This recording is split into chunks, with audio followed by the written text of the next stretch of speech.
tardes, bienvenidos a nuestra siguiente clase del día de hoy.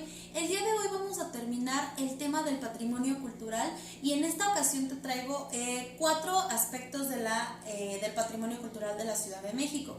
En esta ocasión te voy a pedir igual que pongas el título de forma normal, entidad donde vivo, patrimonio cultural y la fecha del día de hoy.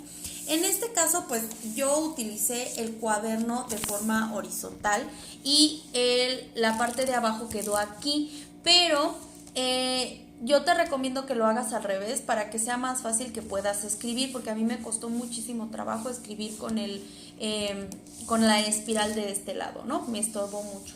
Entonces, si quieres, lo que puedes hacer es voltearlo, dividirlo en 4 pedazos, nada más que acomoda los nombres como deberían de ir, ¿ok? En mi caso quedó de la siguiente manera. Aspecto sería comida, vestimenta, infraestructura y educación. Como podrás darte cuenta, yo ya te ayudé con las 2 más difíciles que requerían pues de investigar un poquito más. En este caso yo me enfoqué en educación, que sería por parte de José Vasconcelos. Si bien en la Ciudad de México y en todo el país ha habido diferentes momentos en los que la educación ha brillado, la realidad es que había en el periodo prehispánico y había también educación en el periodo del virreinato. Sin embargo, la inclinación por la cual se le enseñaba a los sujetos o a las personas diferentes tipos de cosas no tenía en sí una situación de avidez por el saber. No se trataba de que los seres humanos cultiváramos un conocimiento y creciéramos como personas. Si te acuerdas, en la época prehispánica solamente las personas que tenían un mayor rango económico o social eran los que podían acudir a las escuelas y aprender. De la misma manera, en el virreinato solamente las personas que eran de una cuna o de una procedencia de mayor dinero o estrato social eran los que podían acceder a la educación. Por eso había tantos analfabetas en el periodo de la prehistoria y de la prehispánica, y del virreinato. Entonces, ¿qué es lo que ocurre? Una vez que llega la Revolución Mexicana, aparecen diferentes personajes, entre ellos José Vasconcelos, que es el primero en impulsar un programa de educación. Más específicamente, ayuda a crear la Secretaría de Educación Pública en 1921 y él se vuelve a sí mismo el primer secretario de Educación Pública de la nación.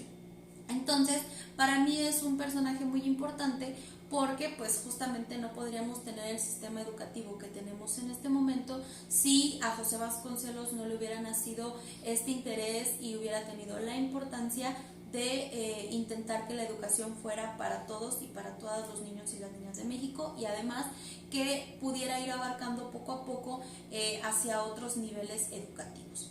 Entonces, por eso yo me enfoqué en utilizar el personaje de José Vasconcelos. Sin embargo, si tú quieres utilizar, no quieres copiar lo que yo te puse, puedes buscar en tu libro de textos en el capítulo donde hablan de la educación en la época prehispánica, del Calmecac, o puedes buscar datos sobre la historia de la educación en la época del virreinato y anotarla. Si no, solamente anota el ejemplo que yo te di y agrégale un dibujo para que puedas tú buscar los otros 2.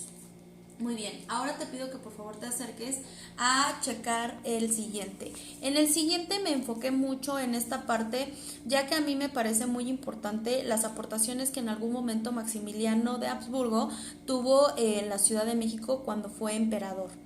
Entonces, sé que hemos tenido muchos cambios y sé que ha habido muchos progresos en la infraestructura. Cuando yo te hablo de infraestructura en la Ciudad de México o en el país, te hablo de la forma en la que está construida, las facilidades de transporte, de comunicaciones y de servicios que tiene la Ciudad de México. Entonces, bueno, yo hablo de este en particular porque primera me llama muchísimo la atención y segunda porque hay un gran chisme que se dice al respecto, ¿no? Entonces yo marqué como título Maximiliano y el paseo de la emperatriz. Aquí nos dice que en 1864 Maximiliano ordenó trazar una avenida llamada el Paseo de la Emperatriz en honor a su esposa Carlota. Más tarde y con el paso de los años se volvió conocido como Paseo de la Reforma, y hasta ahora ese sigue siendo el camino que muchos de nosotros utilizamos para llegar al castillo de Chapultepec y al bosque de Chapultepec y pasar un fin de semana muy padre con nuestras familias. Sin embargo, dicen las malas lenguas que este camino fue trazado por la orden de Carlota a Maximiliano, ya que Maximiliano era bien ojo alegre, y decían que pues a él le gustaba pues engañar a su esposa. Entonces Carlota decidió pedir que hicieran este paseo, porque si tú estás desde arriba del castillo de Chapultepec puedes observar todo el Paseo de la Reforma desde donde inicia hasta donde acaba. Donde acababa en ese entonces, en 1864, era justamente las oficinas que Maximiliano de Huerta utilizaba para gobernar al país. Por lo tanto, esta era la forma en la que supuestamente la emperatriz Carlota se aseguraba de que Maximiliano de Huerta saliera de su casa y llegara inmediatamente a su trabajo y no se fuera por ahí a parrandear y a cotorrear. Entonces a mí me llama mucho la atención porque es muy gracioso que, a pesar de que es una avenida muy importante para nosotros como mexicanos y que ahora conecta a muchísimas personas a través de toda la ciudad, en ese momento se rumoraba pues que en realidad había sido una escena de celos de la emperatriz Carlota. Así que yo puse esto, pero si tú quieres buscar algunos otros ejemplos de la infraestructura de la Ciudad de México, puedes encontrarlos en Google o en Wikipedia, o intentar buscarlos en tu libro de entidad donde vivo, sobre los diferentes cambios que ha habido, y puedes ponerlo aquí o solamente copiar mi ejemplo.